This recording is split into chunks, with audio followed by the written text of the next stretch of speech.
Madame la Présidente, se sont proposés pour présenter un canevas de projet, comme ça dit de manière générale. Et moi, par la suite, je vous donnerai quelques exemples et après, on essaiera de concevoir ensemble un projet pédagogique.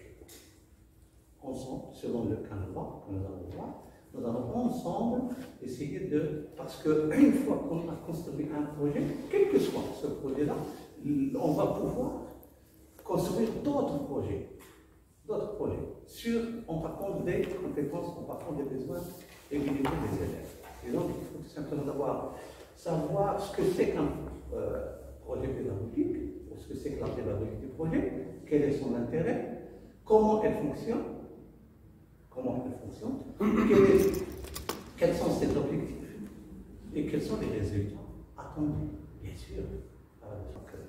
La gestion des risques, c'est-à-dire que le projet pédagogique, celui qu'on conçoit en partenariat avec les élèves, celui-là, il est l'œuvre d'une concertation entre l'enseignant et les élèves. Et il peut également être imposé par l'enseignant en partant des besoins des élèves. Donc nous allons voir tout ça, Inch'Allah, et nous allons travailler ensemble en groupe. On va expliquer, M. Tutu, il travaille déjà avec ça. La planification, il travaille avec des modules. Et dans chaque module, ils ont un projet avec des compétences et des activités.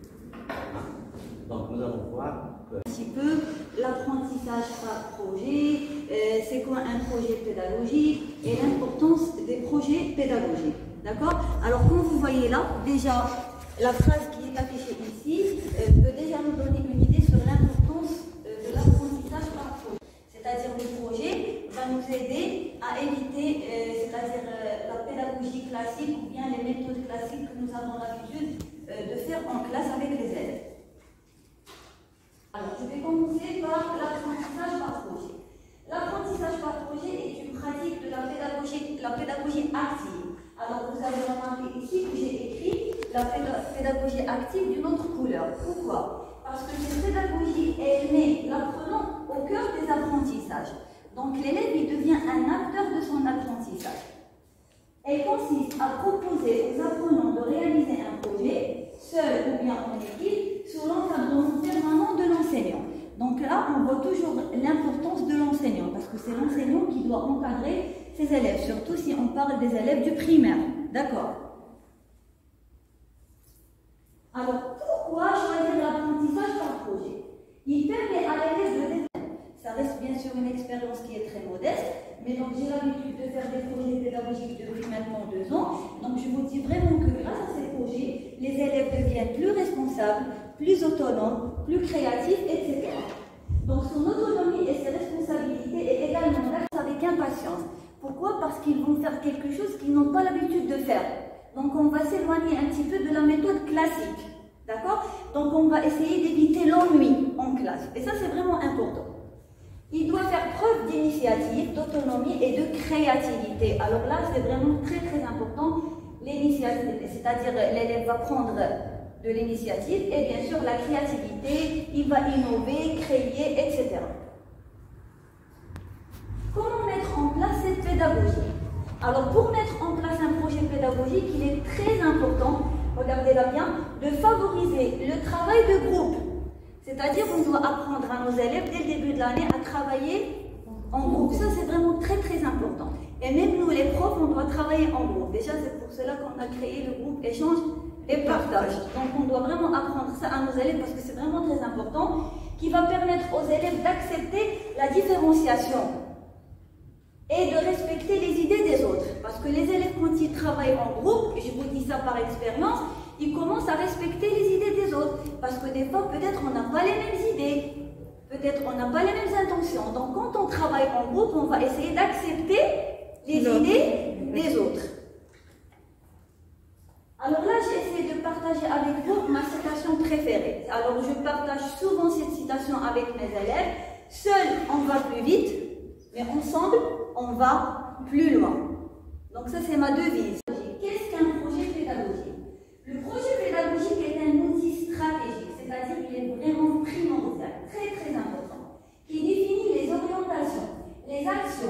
les attentes et les résultats d'un établissement scolaire. Normalement, chaque établissement, on doit tout planifier.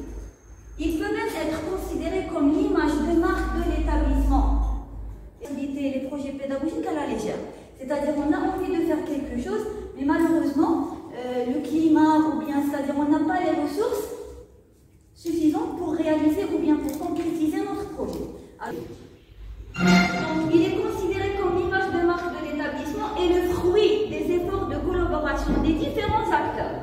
Bien sûr, quand on parle des acteurs et quand on parle de la collaboration, il y a bien sûr les élèves, les parents, les enseignants et tous les responsables pédagogiques, c'est-à-dire les présidents de l'établissement. Donc, je parle de tout le monde.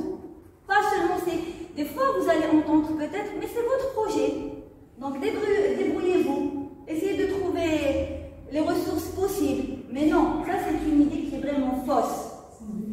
Comment? Ça se vécu. Oui, voilà, malheureusement. Et tous les responsables pédagogiques. Alors maintenant, on va essayer de voir un petit peu d'une façon qui est très simple, les étapes à suivre pour réaliser un projet pédagogique.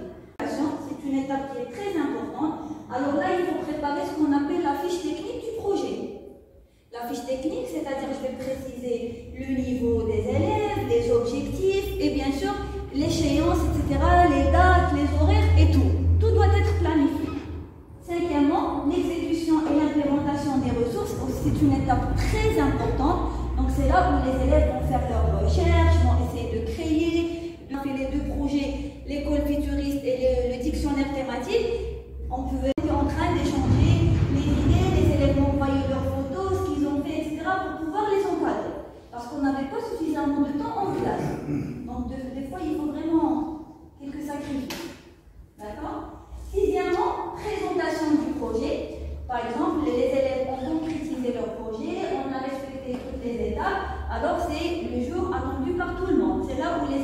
Et les points qu'on va améliorer, on ne va pas dire les points faibles, parce que tant que les élèves ont fait un effort, donc ça reste un exploit, mais on va essayer de déterminer les points que nous allons améliorer dans les prochains. Chaque groupe a choisi un représentant pour présenter le dictionnaire à tous les invités qui étaient présents. Et voilà, merci.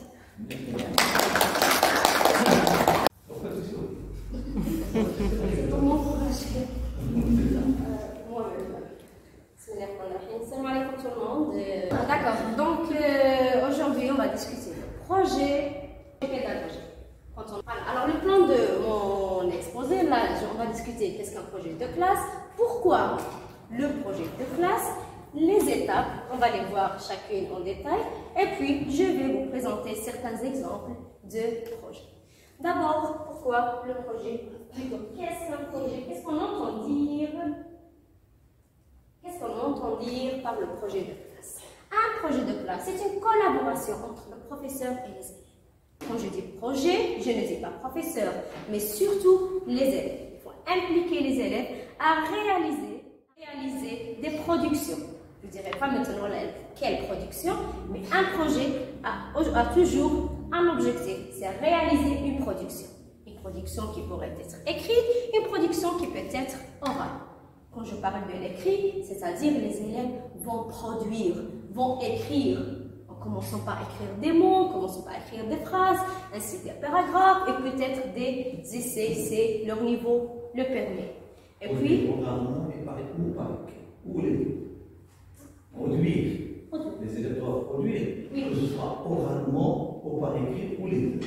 Ou les deux, yes, même.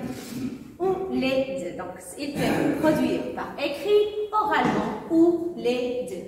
Et donc, ce projet qu'on voudrait travailler avec les élèves peut être à court terme. Quand je dis à court terme, c'est pendant une semaine. On voudrait le réaliser pendant 1, 2 ou 3 semaines. Ou bien à long terme.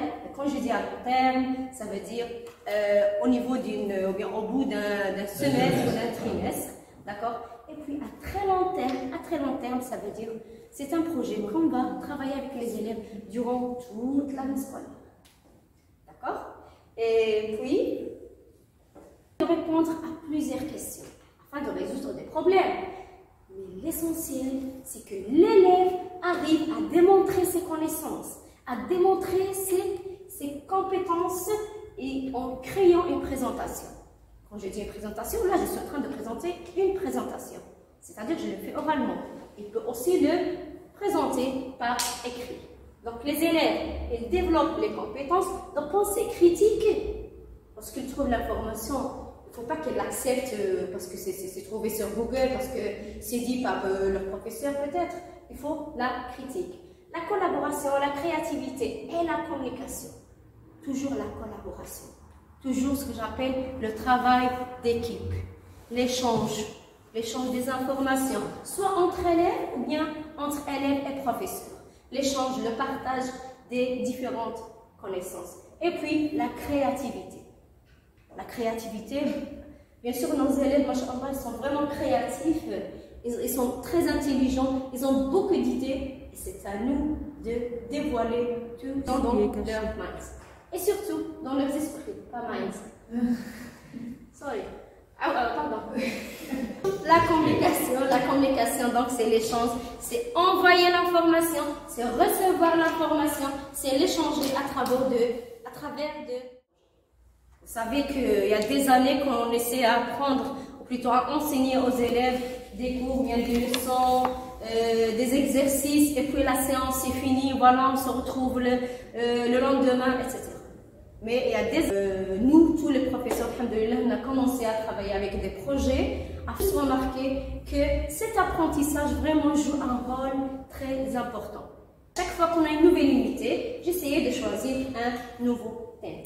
Donc quand je dis thème, c'est sélectionner les idées qui sont en relation avec le sujet. Et bien sûr, quoi, pourquoi, comment, quand. Quoi, ça veut dire qu'est-ce que je vais présenter dans ce projet, pourquoi j'ai choisi un tel thème, comment dois-je le réaliser, comment dois-je faire pour réaliser ce thème, bien ce projet, et quand est-ce que je vais.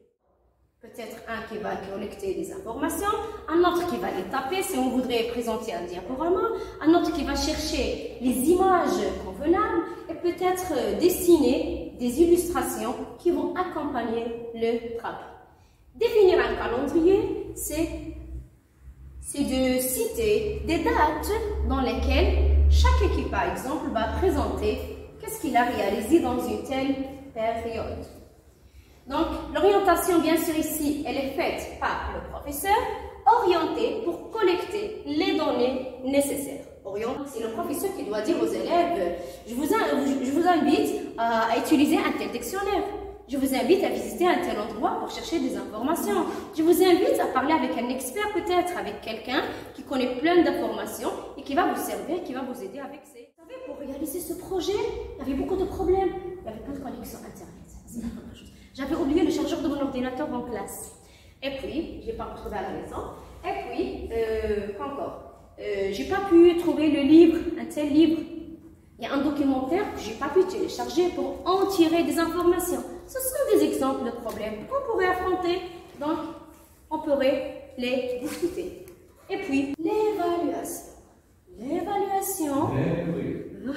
L'évaluation, il y a rien. Yes. Oui, monsieur. L'évaluation, donc c'est une étape vraiment très importante. L'évaluation, elle consiste à évaluer la contribution de chaque élément ainsi que le produit final. J'aurai 3-4 élèves qui vont produire. Je vais évaluer l'élève 1, je vais évaluer l'élève 2, comment il a présenté. Et aussi le produit. Ce n'est pas seulement la manière de présentation, mais aussi qu'est-ce qu'il a présenté, qu'est-ce qu'il a préparé. Est-ce que les données sont vraies? Un petit peu évaluer la contribution de chaque élève et de chaque élève. C'est-à-dire que de chaque élève. Oui, et de chaque élément ainsi que le produit. Voilà. Donc, évaluer la contribution de chaque élève, c'est très important. Quels sont les élèves qui ont fait presque un grand pourcentage de travail, d'autres élèves qui n'ont que participé partiellement. Donc, je dois connaître, je dois savoir. Comme ça, je proposerai un autre projet où j'essaierai de motiver les élèves qui n'avaient pas participé. Exactement. C'est à cela pour me servir l'évaluation. Exactement. Donc, il faudrait également porter un œil attentif tout au cours du projet, tout au long du projet.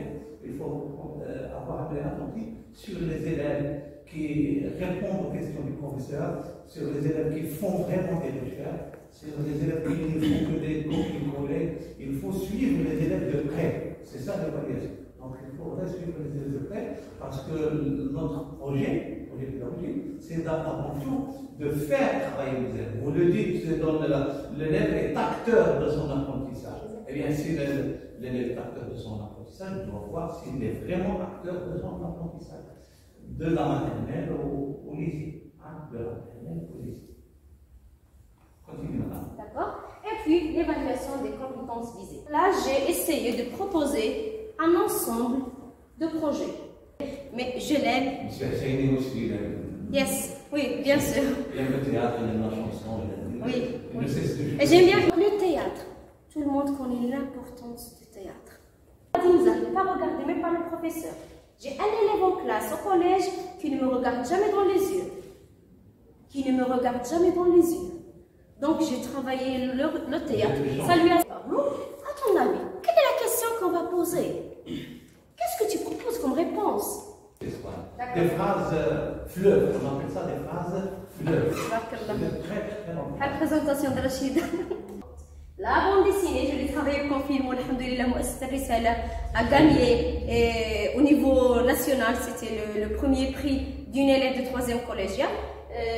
À distance, on a pu travailler, réaliser des bandes dessinées au sujet du masque et de ne pas le jeter, de l'importance des masques et tout ça. Les Allemands, savoir que les images peuvent être téléchargées ou dessinées par les élèves. Il y a des artistes, machallah, dans nos classes. Donc, et puis, aujourd'hui, Inch'Allah, je vais présenter ce forme de vidéo. It's à suivre. Oui, vous allez partager ça. Merci.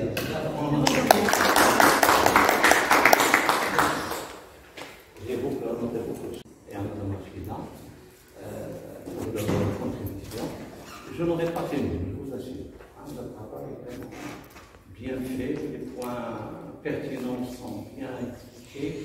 Le canevas, les étapes et tout, donc c'est bien fait. Donc merci Madame Chérine, merci Madame Rachida. Je vous en prie, monsieur. J'aimerais prochainement, avec les autres formations, qu'il y ait M. Hakim, qu'il y ait Khadija, qu'il y ait président de Hamidi, qui propose également une petite exposition sur un travail que nous allons faire, parce que je vais vous proposer des formations. Nous avons un grand chercheur, quelqu'un qui fait du travail en sciences, M. Tutour Mohamed. Il a fait un travail excellent dans les recherches, dans la planification, dans le travail. Il a vraiment des choses extraordinaires. Je ne ferai pas mieux que lui, je vous assure, dans le domaine de la recherche, dans le domaine de la recherche un petit peu paresseux moi. Donc, bravo, monsieur. Madame Mejda, elle est méthodique, très méthodique, le travail, il est minutieux, etc. Donc chacun de vous a des qualités, chacun de vous a des qualités. Et j'aimerais bien qu'il passe ici. Monsieur Tuta? Je voulais juste ajouter un peu plus fort, s'il vous plaît. Je tiens à remercier Mme Rachida et Mme Chérine pour ce travail très considérable. Je voulais juste dire que ce qu'ils ont présenté, c'est un projet pédagogique de manière globale. Alors moi, je voudrais des projets pédagogiques quotidiens, c'est-à-dire à bien définir qu'est-ce que ça veut dire une capacité, qu'est-ce que ça veut dire une compétence, qu'est-ce que ça veut dire un objectif. Donc, pour que le projet soit moteur d'apprentissage, donc il doit se reposer sur 4 facteurs. Moi, que j'appelle l'objectif de ce projet, j'appelle la main à la pâte. La main à la pâte. Voilà. Donc, ces 4 facteurs. La main à la pâte. Voilà, c'est de mettre la main à la pâte. Ces 4 facteurs que l'apprentissage ait du sens. Donc, l'intérêt, la motivation de l'élève. De toute façon, dans vos classes, l'élève est toujours motivé. Mais j'aimerais bien qu'il soit motivé à votre cours, parce que s'il n'est pas motivé à votre cours, il est motivé à quelque chose d'autre. Donc c'est à nous de savoir. Donc l'intérêt et motivation, c'est-à-dire comment peut-on attirer l'attention de cet élève Donc c'est vrai, il faut le mettre acteur principal de comment ça s'appelle, mais il doit se servir aussi de la manière apprise pour résoudre des problèmes. Par exemple, donc moi je suis contre les compétitions. Je suis bien pour le travail de groupe, mais contre les compétitions. La compétition compétitive. Oui, parce qu'on a toujours tendance à faire des compétitions des fois, mais sachant que les moins bons... S'il devait y avoir une compétition, il ne doit pas être noté. Exactement. La compétition, c'est dans l'engagement, dans la recherche, dans le savoir-faire, mieux. Voilà. Donc l'intérêt motivation, c'est qu'il doit se servir de la matière apprise pour résoudre des problèmes. Donc la motivation, c'est que le professeur doit diversifier le nombre de tâches à accomplir à l'intérieur d'une même activité, c'est-à-dire qu'il ne faut pas qu'il soit stagné. Je suis contre aussi le professeur expose. On expose dans une formation, comme ici, mais on n'expose pas dans... parce que si on expose, donc barrer l'activité. L'élève n'est pas actif dans ce cas. Donc je suis avec le défi. Donc, pas de compétition, mais avec le défi. D'accord? Ça, c'est le premier facteur. Deuxième facteur, c'est l'implication. Donc l'élève doit poser des questions, doit émettre des hypothèses, ce qui va favoriser la communication. Les apprenants développent un certain nombre de compétences, comme par exemple, ils ont cité l'autonomie, la créativité, la responsabilité. Cette condition de l'implication, cette condition améliore la perception que l'élève a de la valeur qu'il porte à ce qu'il fait. Troisième facteur, c'est le retour d'information, c'est ce qu'on appelle le feedback. Le feedback, l'évaluation. Voilà, l'évaluation. Donc, une activité d'apprentissage doit mener à une réalisation obligée. Il peut s'agir, par exemple, comme elle a cité théâtre. Par exemple, le théâtre, comment, par exemple, donner une vision moderne du théâtre. Parce que, voilà. Et puis, une affiche, par exemple, publicitaire et tout ça. Ce qui permet de construire leur connaissance à travers une réalisation concrète. Donc, on aboutit à la production. Et la fin, pour vraiment dire qu'on a réussi ce projet pédagogique, moi j'appelle soit séquentiel, soit par exemple par séance, la conciliation. C'est-à-dire que, par exemple, qui consiste à automatiser les apprentissages. Je donne l'exemple de... on est tous pratiquement ceux qui ont le permis de conduire. On peut tous passer par là quand on rentre dans une voiture, dans le SIA, qu'est-ce que je dois faire, l'embrayage, le frein à main et tout ça, et tout ça, et tout ça. Avec la répétition, et ben, qu'est-ce qu'on devient? Ces manœuvres deviennent automatiques. Donc voilà, c'est-à-dire, tout simplement, voilà. Donc voilà. La remédiation, c'est-à-dire quand on fait des exercices et quand on corrige immédiatement, c'est plus un échec pour l'élève. C'est de l'apprentissage, d'accord? Mais quand on fait par exemple des projets, par exemple, moi je suis pour le projet quotidien, c'est ça le plus important, parce que là, ce qui nous permet que l'élève progresse. Et le professeur, dans ce cas-là, il est le guide, il est, appelez-le comme vous voulez, le guide, le coach, et ainsi de suite. Voilà, c'est ce que voilà. Je voudrais à ces travaux. Donc, je voudrais rajouter une chose. Donc, l'étape finale, l'évaluation. Et aussi, il y a ce qu'on appelle l'auto-évaluation. C'est-à-dire comment peut-on savoir que l'élève a vraiment développé ses connaissances ou bien ses compétences. C'est ce qu'on appelle l'auto-évaluation. C'est-à-dire l'élève, il va évaluer son travail ou bien le travail d'équipe. On peut mettre à sa disposition une grille d'évaluation s'auto-évaluer. C'est ce que j'ai fait, ça, est-ce que j'ai fait ça, ce que j'ai oublié. Très bien, merci. Quelqu'un d'autre? J'improvise un peu ce que j'ai rien préparé. Je voulais dire que la pédagogie par projet, c'est enfin reconnaître qu'on n'a pas que des élèves, on a des enfants. Et les enfants, qu'est-ce qu'ils aiment? Ils aiment jouer, ils aiment créer, ils aiment... Donc c'est une manière comme une autre de mettre l'école au cœur de leur vie, au cœur de ce qu'ils aiment, quoi, finalement. Moi, je sais que j'ai des témoignages de mes élèves, ils me disent « Oh maîtresse, je t'adore parce qu'avec toi, on fait plein d'activités. » Donc voilà, c'est surtout ne pas oublier ça. Il n'y a pas que le programme, quoi. Les projets, c'est ce qui fait que l'enfant est heureux à l'école. Et ça, c'est le point numéro 1 de notre évaluation, finalement. Voilà, c'est tout ce que je voulais rajouter. Le problème de ce stage, c'est que des fois, on prend les activités à la légère. On ne leur donne pas beaucoup d'importance.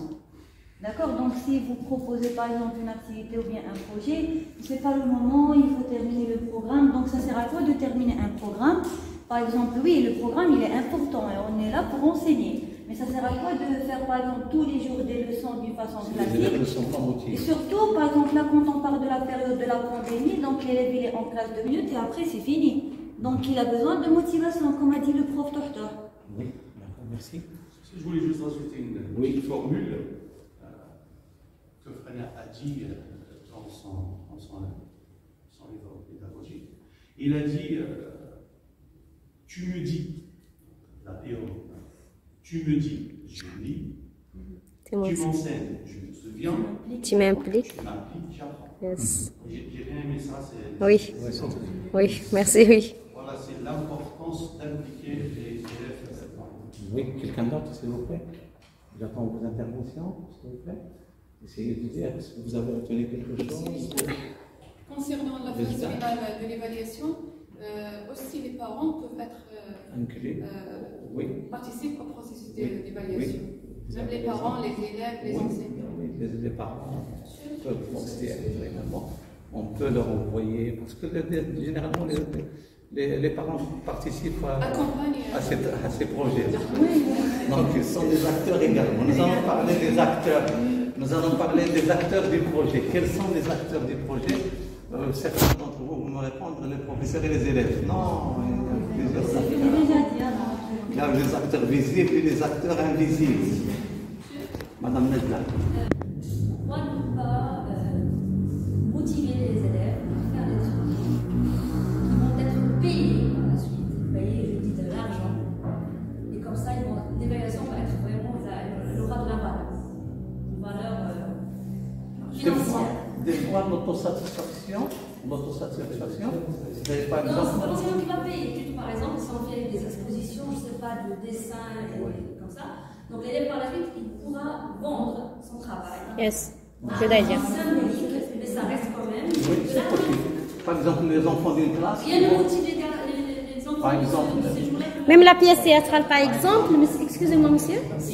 Même la pièce théâtrale qu'ils ont travaillé durant une longue période, ils peuvent vendre des tickets pour les gens qui vont venir pour assister à regarder, comme si c'était au cinéma.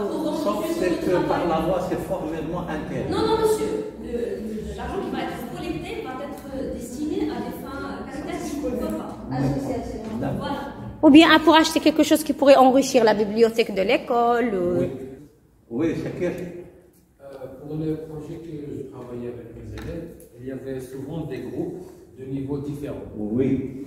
Alors là, même dans le partage des tâches, il y avait un très grand décalage. Il y avait un groupe, par exemple, qui s'occupe de l'information, du contenu, et on charge un élève, juste de collecter les photos, par exemple, ou bien de coller, ou bien de couper. Donc, ce n'est pas vraiment l'apprentissage pour le tout de la matière. Donc, j'intervenais des fois, je lui disais non, c'est pas suffisant, cherche l'information. Vraiment, c'est le genre d'élèves qui ont toujours des difficultés dans le verbe être et avoir, ce genre d'élèves. Donc, moi, ce que j'ai pensé pour l'avenir, c'est de attribuer les projets aux élèves selon leur niveau. Par exemple, pour les élèves qui ont de graves difficultés, leur attribuer par exemple les affiches concernant les leçons. D'ailleurs, à la fin de l'année dernière, j'ai commencé avec ça, ça a donné un bon résultat. Donc, je leur charge des affiches de rappel, des terminaisons, de la conjugaison, par exemple les classes grammaticales ou bien les conjonctions de coordination. Donc, quand même, ils apprenaient des choses dans leur projet. Donc, il serait vraiment favorable Merci. Meilleur que le projet soit attribué selon le niveau. Merci. Donc, la production écrite. La production écrite, oui. La lecture fluide. Amener les élèves à lire rapidement. La fluidité. La lecture. Le meilleur projet qu'on avait fait et qu'on avait mis en œuvre, c'était l'affluence en lecture. Apprendre aux élèves à lire. En 2017, on l'a commencé en 2017. Ça n'a pas très bien fonctionné pour beaucoup de raisons. Donc, mais quand même, nous avons essayé de mettre en place un projet pédagogique durant une certaine période. Un autre projet que je vous avais proposé. On a travaillé par exemple l'affichage. Ah ouais? On a travaillé pour les CP par exemple l'affichage. Très bien. D'ailleurs, j'ai pensé à vous, parce que vous avez bien suivi le projet. Affichage mural du vocabulaire. Notre objectif, c'était l'enrichissement du vocabulaire des élèves scolaires. Ce sont toutes ces activités-là qu'on propose aux enfants en marge du programme. En marge du programme. Si nous avons le programme, et en marge du programme, en marge des thèmes du programme, nous avons la santé, nous avons l'environnement, et bien nous avons un thème environnement dans le manuel, dans le programme, et bien on va proposer aux élèves de concevoir une affiche publicitaire sur l'environnement, projet pédagogique de la classe, c'est-à-dire qui permet aux élèves d'avancer dans leurs compétences du programme. Nous avons la compréhension de l'écrit, nous avons la production de l'écrit, nous avons la compréhension de l'oral et nous avons la production de l'oral. Nous avons les stratégies de compréhension, nous avons l'expressivité, que ce soit par le biais de la chanson, par le biais de la lecture expressive, etc. Donc nous avons ces domaines-là qu'il faudrait travailler. On met l'accent sur la langue française. Ajoutons à cela que maintenant, la politique de l'établissement national consiste à ce que toutes les matières scientifiques dorénavant vont être enseignées en français. Donc les élèves, toutes les matières, depuis le primaire, passons par le collège au lycée, vont être les matières scientifiques, mathématiques et sciences naturelles vont être enseignées en français. Donc cela veut dire que les élèves doivent posséder un bagage linguistique assez important pour comprendre les autres matières. Pour comprendre et pour produire. Il doit comprendre les consignes du professeur, il doit comprendre les termes employés, il doit être capable de faire des recherches sur Internet et de comprendre ce qu'il lit et non pas de copier-coller, etc. Oui, être heureux, se sentir bien, ce sont les activités qu'a proposé Mme Chirine, qu'a proposé la FIDA, ce sont ces activités périscolaires. Planifier le programme, planifier des activités, planifier des actions tout au long de l'année, réfléchir au programme, étudier le programme, voir ce qu'il y a dans le programme, dans sa totalité, et essayer de voir quels sont les enjeux dans le programme. Nous en avons parlé les années dernières sur la planification. Alors, ce genre de projet, c'est généralement lié aux skills, c'est-à-dire aux compétences, aux grandes compétences de base, comme projet, à savoir développer les compétences orales de l'élève. Mais avec le CP, je choisis des activités différentes, je choisis des étapes différentes. Si par exemple pour le baccalauréat, je mets pendant 2 mois à exécuter le projet, à la maternelle, je mettrai toute l'année. Aussi bien aussi sur les astuces de faire tout le programme sans faire tout le programme. Ça tient de la magie, moi je trouve. Faire tout le programme sans faire tout le programme.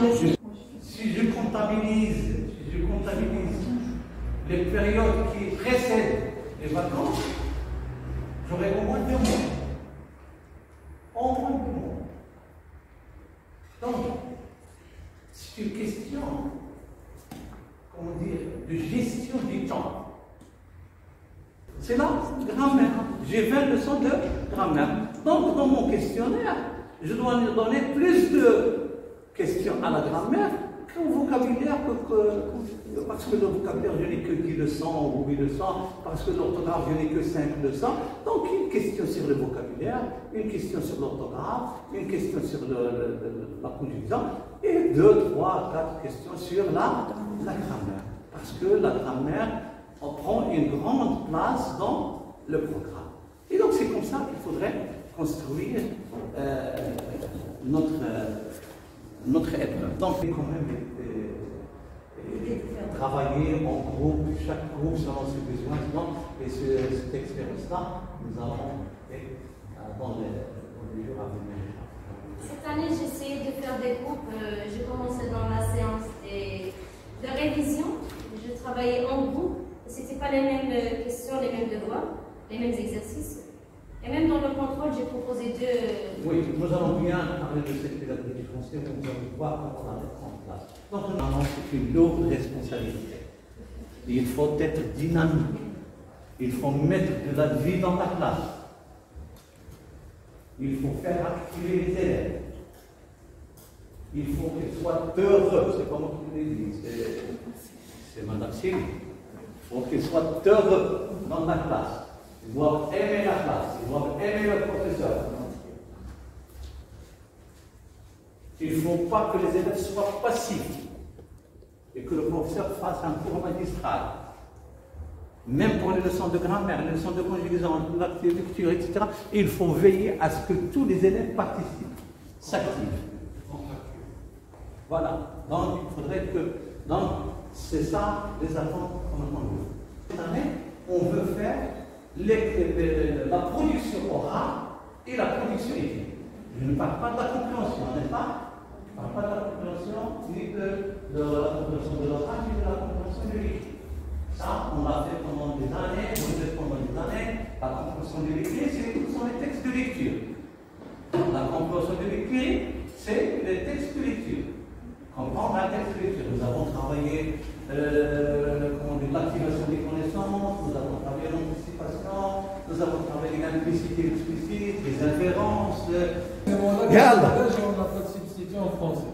Oui, donc Ça valeur en arabe, c'est plus. Ça a du poids. Il faut les habituer,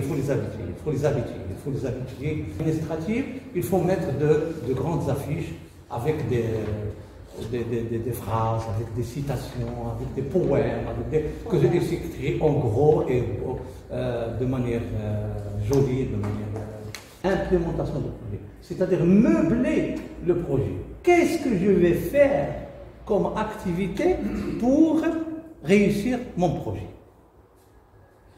Que doivent faire les élèves? Je demanderai aux élèves d'apporter chacun, je considère, une chanson qui lui plaît. Une chanson qui lui plaît. Il va venir nous la réciter. Chacun choisira un poème et il va venir nous le réciter. Tu n'as pas fait ton devoir et le professeur te menace d'appeler tes parents. Tu te défends. Qu'est-ce que tu vas dire? Qu'est-ce que tu vas dire au professeur? Comment tu vas essayer de le convaincre? Hein? Tu as eu une mauvaise note. Et de retour à la maison, tu dois justifier cette mauvaise note. Qu'est-ce que tu vas dire à tes parents? Vous voyez, les situations ne manquent pas. Les situations de communication ne manquent pas. Ce sont les élèves qui sont acteurs à 90% et à 10% le professeur comme animateur. Le projet dont je viens de vous parler, le professeur est là, il est présent, il oriente, il guide, il dirige. Il est présent, parce qu'il veut atteindre un objectif qui améliore les résultats scolaires. Il est en rapport avec les résultats scolaires et il est en rapport avec la satisfaction des attentes des parents, de l'école, des élèves et Votre projet. Oui, dans votre projet planification annuelle. Non, dans un autre projet pour un périscolaire. Voilà. Oui, vous pouvez. Vous l'intégrer? Oui. Par exemple, la création de, je sais pas, de documentaire. Oui. Oui, bien sûr. Je ne peux pas travailler sur ça seulement comme un projet à part entière. Il faut tout On peut le simplement... fusionner avec d'autres projets. Voilà, on peut le fusionner avec d'autres projets. Il faut tout simplement qu'on ait à l'œil le projet, l'objectif général. Oui. C'est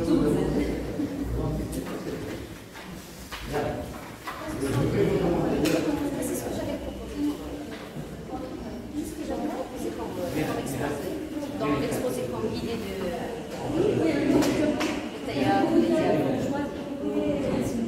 théâtre.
Nous avons ici la compétence générale, par exemple, élaborer objectifs généraux, et nous avons séance 1, voilà ce qu'on va faire dans la séance 1. La séance 2, voilà ce qu'on va faire dans la séance 2. La séance 3, et ainsi. 20 minutes par jour, un dispositif expérimenté dans le département du Rhône. Un dispositif en temps limité, un format stabilisé et activité récurrisée. Récurrisée, c'est-à-dire qu'il se répète. Donc ça, c'est un projet. Ça, c'est un projet comme la fluence.